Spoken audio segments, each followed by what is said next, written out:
Ала айтайын ба? Қазір мұсылмандар өлтіреді менді ба? Балидағы жездеммен таныстым десем болатын шығар. Осы соңғы айда тапқан ақшамды табу үшін маған Алматыда мүмкін 8-9 ай жұмыс істеу керек. Полинезияның стилінде кесірткелері. Не анау сиыр ұқсап деп. Мен білдім онда сөйтіп айтатын. Қазір маған сиырдың миын әкеп берді. Мына сыртында бірақ және жүндері де бар, бірақ ол ештеңе етпейді дейді. Менің отбасыма ақша жіберіп тұрады өзі. Бали туралы айтқанда жандарын жоғалтқан адамдардың жері десем болады. Қалайсың? Рахмет. Біздің қазақтар бар ғой, өмірді қалай сүру керегін жақсы біледі.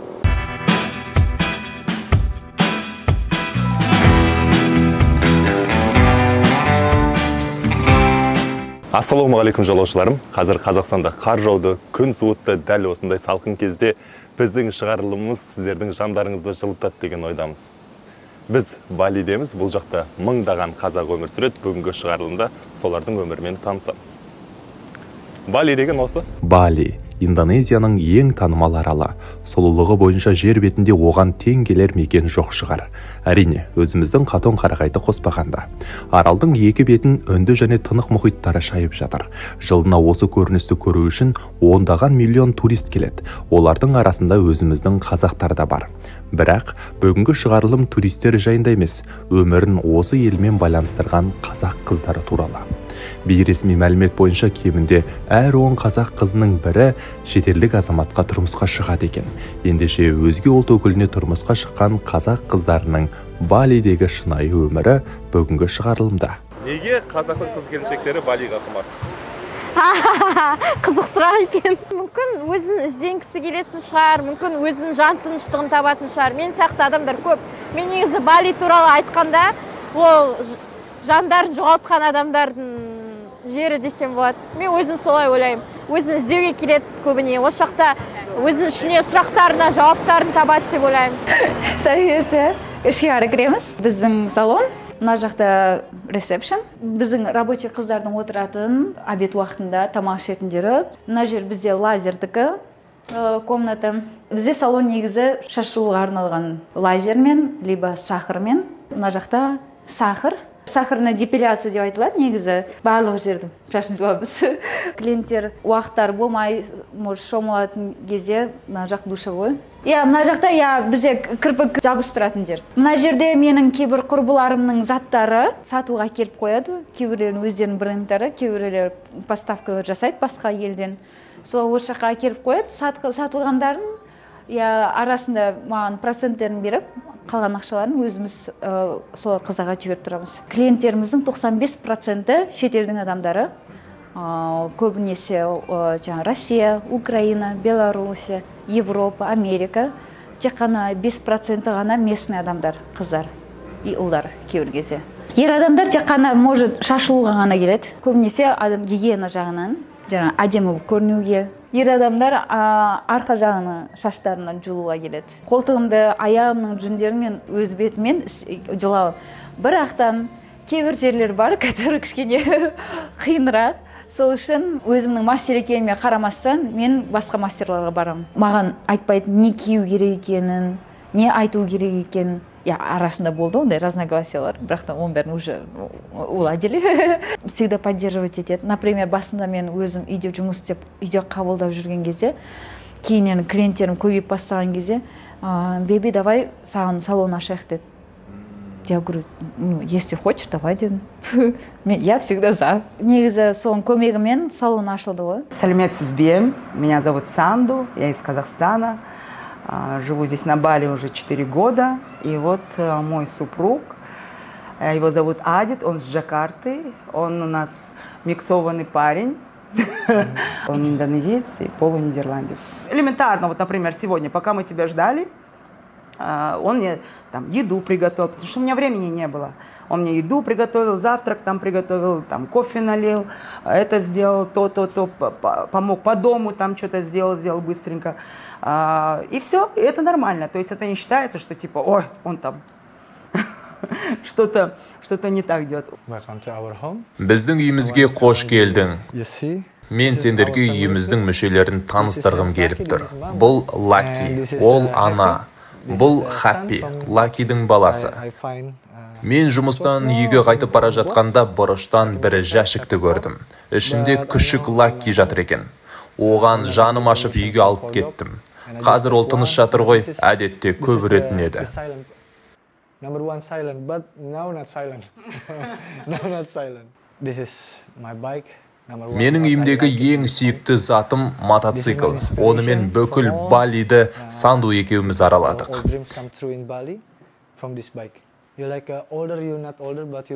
Мен теледидар қарағанды жақсы көрем. Қазақстанда қарттар ғана теледидар көреді екен ғой. Маған жергілікті арналарды, жаңалықтарды көрген ұнайды. Watching television from local channel. И он сидит, прям смотрит, ждет новости, там, ждет, когда реклама закончится. И вот до сих пор это и есть его, не знаю, это его стиль, и он говорит, мне нравится, я таким образом отдыхаю. Смотрите, короче, когда на него одеваете, он на кого похож? Вот ты как, на кого он похож? Как ты можешь сказать? Как по твоему предположению? Look at me. Бұл тақияны кисем мені малайзиялық немесе индонезиялық деп ешкім ойламайды. Бәрі қазақ деп ойлап қалады. Кей кезде менде демалыс болады. Туризм саласында үнемі жұмыс бола бермейді. Сол кезде мотоциклімді шұқылаймын, одан кейін сурет саламын. Қабырғаға Санду және Адит деп аттарымызды жазып қойдым.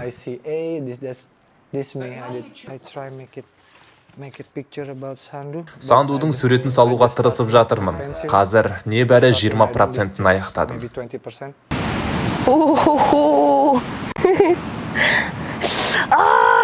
Чикір.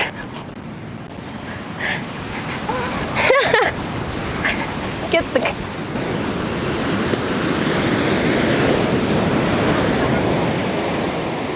Қалай сен ойнайсың обычно? Тұр. Қазақстан ба әлде Бали ма? Мне ұнайды. Иә. Қазақстан. Қазақстан ұнай ма? Біздің қазақтар бар ғой. Өмірді қалай сүру керегін жақсы біледі. Мен қазір Үнді мұхитының жағасындағы қазақтың үйіне келдім. 2 қабат бассейн бар. Әдемі пейзаж. Мен Балиде баламмен тұрамын. Балам бірінші сыныпқа барады, осы Балиде. Кембриджский программа образования. Ол жерде де директор қазақ кісі. Өте арзан емес мектеп. Шамасы $8,000. Және де ол жерде тамағы бар, 3 рет. Қазақстанда жаңағы үлкен компанияда жұмыс істедім, жақсы ақша таптым, бірақ жарты жалақың квартираға кетеді. Одан кейін тамағың бар, баланы өзім жалғыз барлық жаңағы мұқтаждығына өзім ғана ақша төлеймін әрқайсысына. Сол бала бақшасы бар, тамағы бар, киімі бар. Ол жерде де әр жексенбі сайын бір күшті әсер алатындай жерлерге апарғым келетін. Жақсы комфортный өмір сүрдік, бірақ мен білдім, жылдан жыл өткен сайын осы квартираны жалдап тұрғым келмейтінін. Қаншама жақсы жалақы алсам да, мүмкін болмады. Ипотека бұрынғы күйеуім үшін оны да ала алмаймын. Мен қазір 1 жылдан артық еш нәрсені ойластырмаймын. Өйткені 1 жыл ол себебі мен білем, қазір мен ақшаны төлеп қойдым мектепке. Тез арада әр нәрсе сенің өмірің өзгеріп кетуі мүмкін. Жай ғана бір сәтте бәрі өзгереді. Сондықтан тек қана осы өзгерістерге дайын болуым керек. Соны түсіндім. Біз міне осындай отельді тұрғызамыз, Анантары деген. Оның алдында Дубайда көптеген Кемпинский, Рафл секілді әйгілі отельдерді тұрғызған. Мен партнерлермен жұмыс істеймін. Мен үшін бұл мүмкіншілік. Себебі қазіргі менің алатын қаражатым осы соңғы айда тапқан ақшамды табу үшін маған Алматыда мүмкін 8-9 ай, 8-7 ай жоқ дегенде жұмыс істеу керек. Сондықтан мен үшін ол осы мүмкіншілік. Көп адамдар бірақ бар, мұнда мен білем жұмыстары жоқ, қиналып таба алмай жүрген адамдар өте көп. Кейбір қыздарды білем, олар жаңағы Европадан біреуді кездестіргісі келеді соған. Бірақ соған емес, мына жерде образование дейтіндей, образованияға келді деп айтатындай адамдар жоқ. Көбінесе ол осы еркіндік. Жоғарыдан бір көмек секілді. Жоғарыдан біреумен алып, бір жерден алып, бір жерге тұрғызған секілді сезінем. Бұл жерде нақты ақшаны өте оңайшылықпен табам. Бірінші проектте қиын болатын, бірақ ол кезде де жақсы ақша таптым. Қазақстанда кәдімгідей қиналып табатын, білмеймін неге екенін. Өзі Қазақстанның энергетикасы сондай деп ойлаймын. Ол жерде үлкен бір еңбекқорлықпен ғана, басыңды жаңағы жұмыстан, компьютерден көтермей, сөйтіп ақша табады көп адамдар.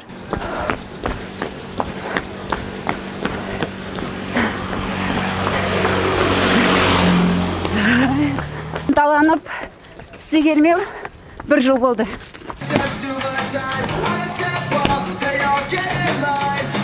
Аптасына 5 рет, 6 рет келуге тырысамыз. Балидағы жездеммен таныстым десем болатын шығар. Райын есімді азамат, индонезиялық, және біздің өзіміздің қара көзіміз Гүзел.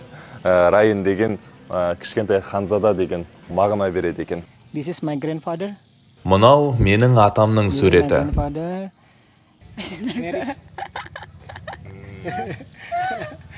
Ал бұл менің бойдағы емес екенімді білдіреді.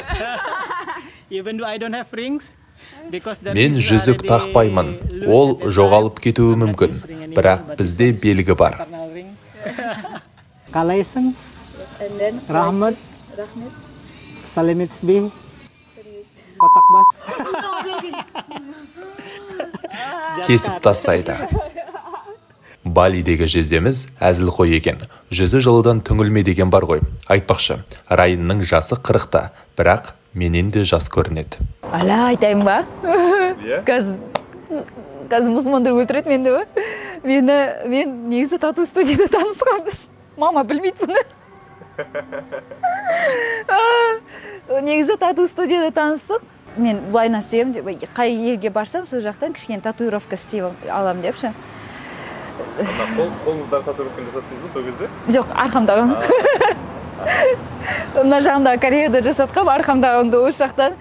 И сол кезде жаңағы мастерларда уақыт болады, перекур деген сияқты. И сол уақытта будущий күйеуіме сол кезде таныстым. Мына жақта есімі күйеуімнің, мына жақта менің есімім, мына жерде үйленген күніміз 2019-да Полинезияның стилінде. Мына жақта бізде геккон, кесірткелері. Балийцы вообще өздері жақсы көреді гекконды, потому что символика счастья сондайға сенеді. И мен де сенем, негізі өлтіруге болмайды. Сол мен негізі басында кейін кезде барлық кесірткелерді өлтіріп шыққам, қорыққанымдан. Құдай өз кешірсін. Адамда бір кейбір кезде болады андай қатты стресс или там депрессия, сондай кезде өзіне бірдеңе істегісі келеді. И мен сондай адам қатарында жатам. Татуировка, либо бірдеңе өзгертім келеді өзімнен. Бір болады ғой, бір өз-өзіңе көңілім толмай сондай. Сондай деп ойлаймын негізі, может быть. Ну, по идее, маған септом ұнайды. Мамадан уже естідім комментариясын. Не анау сирек ұқсап деп. Мен білдім онда сөйтіп айтатын. Бірақ та ұнайды маған. Хочется что-нибудь необычное. Бұл тесілген ба? Иә. Мұрын ішіне тесілген? Мұрын ішіне дегенде хряштың екі ортасына, иә. О, алып тастауға болады. Қайта салуға болады. По желанию. Сіз деген өзіңізді аямайды екенсіз. Ну, әдемі ғой. Бұрында маманы алдаушы едім. Мама, уақытша ғана татуировка, мама деп. Біз енді мама религиозный адам болғаннан кейін, ол деген сол үшін до сих пор, надеюсь, мама көрмейді. Мама көрсең кешір, пожалуйста. Менің демеушім отандық Чоко компаниясының жаңа өнімі Астана қаласында іске қосылды. Бұл дегеніміз азық-түлікті сіздің үйіңізге небәрі 15 минутта жеткізіп береді. Яғни төмендегі сілтеме бойынша отандық Чоко өнімін жүктеп алсаңыз, сіз ақшаңызды да үнемдейсіз, уақытыңызды да үнемдейсіз, және ол жерде көптеген азық-түлікке жеңілдіктер қарастырылған. Жаңа айтқанымдай сілтемені төменге қалдырдым. Жүктеп алыңыз, мұнымен сіз отандық өнімді қолдайсыз және жалғыз жолаушының дамуына үлес қосасыз. Рахмет.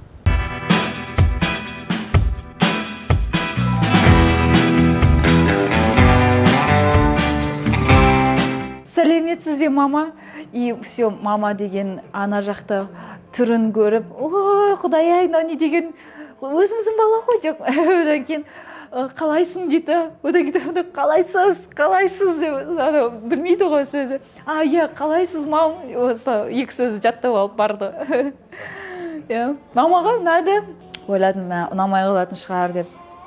Ұнамаса не істеймін енді, ата-анадан асып кетпейсің ғой. Дополнительный план болды. Значит, не судьба деген сияқты. Вот, мама, сіздің қызыңызды жақсы көрем. Енді екеуміз жүріп жүргеннен кейін, жаңа пилот қой, ол кезде істеп жүрген кезде, менің выходной кезімде сіздің қызыңызды Мальдиваға или Балиға алып барсам бола ма деп әңгіме айтты да. Екеуі Google Translate туралы әңгіме айтып жатыр, мені вообще араластырмайды ол жерге. Мама деген айтты, доча, мен саған кейбір сөздеріңе сенбеймін, өзім сөйлесем деді. Жарайды, мам дедім. Сонымен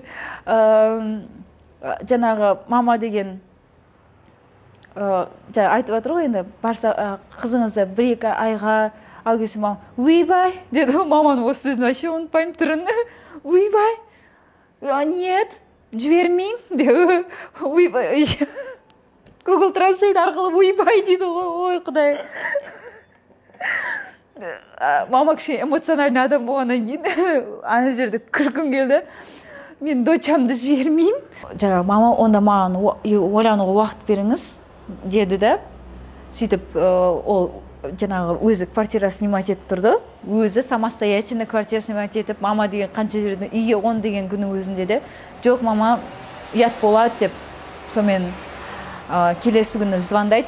Бейби, мамамен сөйлесейінші деп. Я говорю, жарайды дедім, кел. Сөйтіп мама деген сөйлесіп, жаңағы Google Translate арқылы сіздің қызыңыздың түрі де, жаны да сұлу деп, деп қарап отырсың ғой. Сонымен қызыңызды, болашағымды сіздің қызыңызбен көріп отырмын. Вот, рұқсатыңызды берсе, үйленсек деп.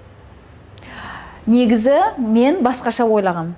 Типа, marry me, или там какое-нибудь предложение деген сияқты. Қазақша істелінді ғой. Негізі индонезиян адамдарды тоже қолмен жейді.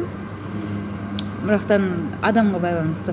Енеме барған кезде мен сәлем салам. Нормально қарайды. Если сендердің традицияларың сондай болса, жарайды дейді. Бірақтан бүйтіп орамал тағып, не істеген жоқпын. Білмеймін, орамал тақпаппын негізі. Негізі тақып көру керек. Күйеуім никогда қол көтермеген. Для него қол көтерген слабость деп есептенеді. Значит, мен де әйел адаммын деп айтады. Если қол көтерсем. Уже мен еркек емеспін, сен подружкамын деп айтады.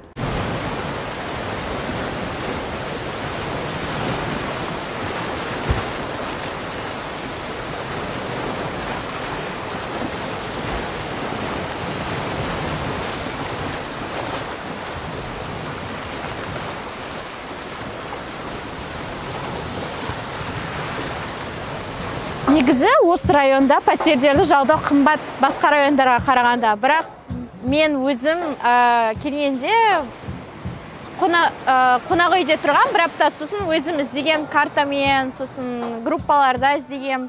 Сөйтіп мен өзім бір $250 үйімді жалдаймын айна.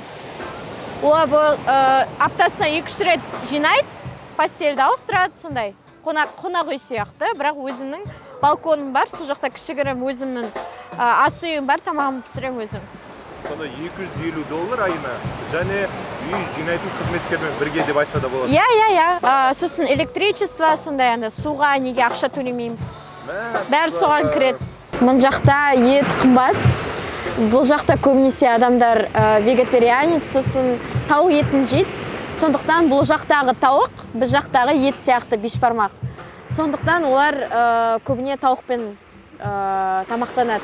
100 грамм етін өзі бір 2,5-3 мың теңгеге шығады. Сондықтан ол өте сирек, бір қатты сағынып алмасан, 1 килограмм, содан бір бешбармақ пісіріп алмасан, бұлай өте қымбат. Сондықтан көбіне тауықпен, немесе андай балықпен, сондай нелермен тамақтанамын өзім.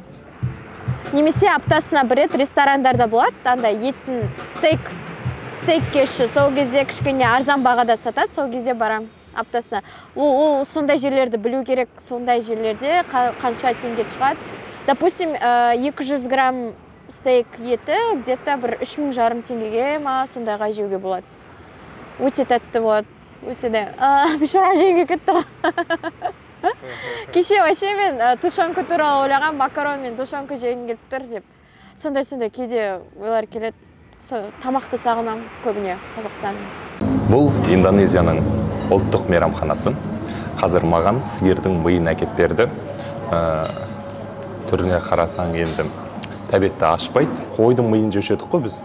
Бірақ сиырдың миы деген дәмі қандай екен қазір көрсетемін. Ал бісміллә.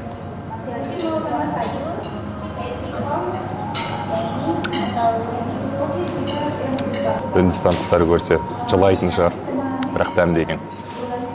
Қойдың миынан ешқандай айырмашылық жоқ. Индонезиялықтардың тағы да бір ерекше тағамдарының бірі рамба деп аталады екен. Бұл сиырдың терісін кептіріп, андай қытырлақ бір ғой, солай қылып әзірлеген ғой. Көрек, мына сыртында бірақ және жүндері де бар, бірақ ол ештеңе етпейді дейді. Жей бересің, халал.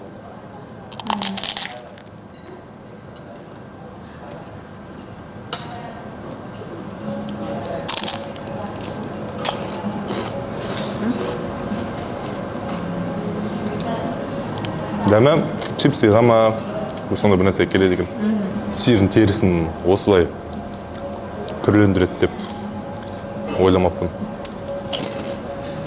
Индонезиялықтар ислам дінін бейбіт түрде қабылдаған. Ол қалай болған? Мына жаққа Малайзиядан және ислам мемлекеттерінен сатушылар келген. Бұл енді аралдар ғой. Сөйтіп кемімен сауда-саттық жасайды екен. Бірақ олар өте әділ болған, кісі ақысын жемеген және ең бастысы таза болған. Сөйтіп жергілікті халық оған қызыға бастайды, тамсана бастайды. Мынау не деген жұрт, бұлардың сенімдері қандай екен деп. Сөйтсе олардың сенімі мұсылман болып шығады. Аллаға сенеді. Кейін патшаның өзі ол туралы естіген соң айтады, міне таза нағыз дін осы екен, біз ислам дінін қабылдаймыз деп. Сөйтіп бейбіт түрде бүкіл халық ислам дінін қабылдаған. Барлық аралдар мұсылман, бірақ дәл осы Бали ғана өздерінің бұрынғы наным сенімдерінде қалып қойған. Бұларда сабун, мылы, бізде сабын. Жұмат, бізде жұма. Мүмкін, бізде мүмкін. Көп сөздер келеді, менің отбасыма ақша жіберіп тұрады өзі. Хотя ешкім сұрап отқан жоқ, бірақ өзі. Из-за того, что мен мамам өзі жалғыз болғаннан кейін, айтады, мамаңа қиын болады депші, сонымен кішкене финансовый көмектесейік деп, сөйтіп көмектесіп тұрады. Сол жағынан жақсы. Тоже вот салоннан келген, мысалы, иногда болады, жаңағы қыздармен барып қыдырам, или бірденсе, бара бер дейді, үйде қалады, иттермен қарап. Біз басқа ұлт өкіліне тұрмысқа шыққан қызды көрсек, бірден табалаймыз, кінәлаймыз. Бірақ ол қыздың жанын түсінуге ұмтылмаймыз. Мүмкін жігіттер кінә өзімізде шығар. Балидегі қыздардың жігіттерін көрдіңіздер ғой. Балидегі қыздардың күйеулерін көрдіңіздер ғой. Алақанына салып, аялап, тамағында пісіріп береді. Мүмкін біз қолда бар алтынның қадірін білмей жүрген шығармыз. Қазақ қыздары расымен супер ғой. Бәріне үлгереді, жұмысқа да үлгереді, үй шаруасына да үлгереді, тамаққа да үлгереді. Мен шетелде жүрмін ғой, бірақ сондағы әйел адамдар біздің қыздар сияқты қызмет көрсеткенін мен көрген жоқпын. Ал соның қадірін, құрметті жігіттер, кей кезде білмей жатамыз.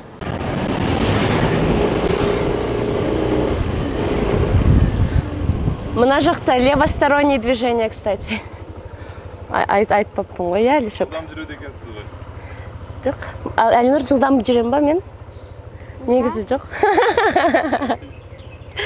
Балам менімен артқа отырмайды, всегда алдыға отырады. Ата әже сәлем. Сағындың ба ата әжені? Иә. Бұл жақта қазір жаз басталғалы жатыр. Осы желтоқсан, қаңтар, қараша айлары ең ыстық болады. 40 градусқа дейін жетеді, 40-тан асады. бірақ жазда бұл жерде қыс, және өте қалыпты 20-23-25 градус өте ыңғайлы ауа райы болады. Бірақ қазір көбірек ыстық болады.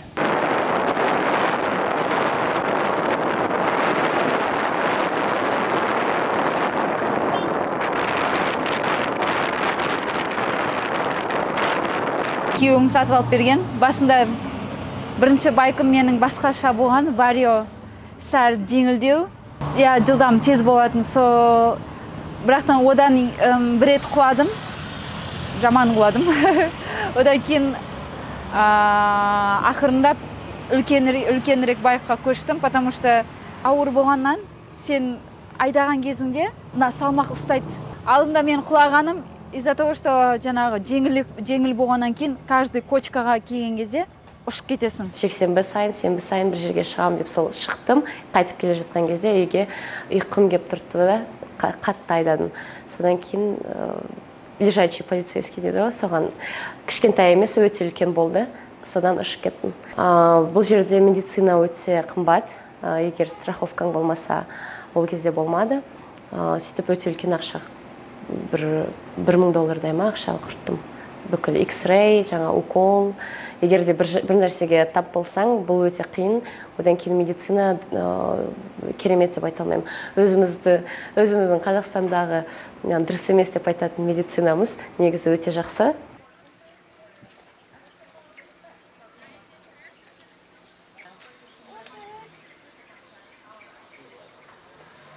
Соғыссыз дүниеде өмір сүрген бақыт деп ойлаймын. Туыстарың, жақындарың аман есен қасыңда болған, мне кажется, осы бақыт деп ойлаймын. Білмеймін, жастарға көбірек мүмкіндік болса, элементарно жаңа Алматыда $1000 кішкентай студияны жалдамай, жақсы бір комфортный условияда өмір сүре алатындай жағдай болса, менің ойымша көп адамдар, жастар кетпейді Қазақстаннан. Себебі Қазақстан өте қатты патриотпын, Қазақстанды өте жақсы көремін. Бірақ бір нәрсе істеу керек болашақ үшін. Жолаушыларым, міне Балидегі қазақтар осылай өмір сүреді. Сіздерге мұндағы атмосфераны барынша шынайы жеткізуге тырыстым. Бали үлкен ауыл. Бұл жақтағы үйлердің биіктігі ғибадатханалардан аспайды, бірақ адамдардың көңілі бәрінен биік. Малайзияда жүрген кезде Тұрар есімді қазақ жігітін кезіктіргем, ол кісі былай айтқан еді. Арендаға берілген денеге, арендаға берілетін үй жарап тұр ғой деп. Сол сияқты достар, сыртқы дүниеге емес, ішкі дүниеге көңіл бөлейік, соған қаражат жұмсауға тырысайық. Саяхаттаңыздар, сіздің де көзіңіз Балиді көруге тиіс. Осымен біздің шығарылым аяқталды. Аман сау болыңыздар. Бар қазақтың басын бір YouTube арнаға біріктірейік. YouTube арнамызға жазылыңыз. Әлі алда талай қызық сапарлар сіздерді күтіп тұр. Жақсылықта көріскенше.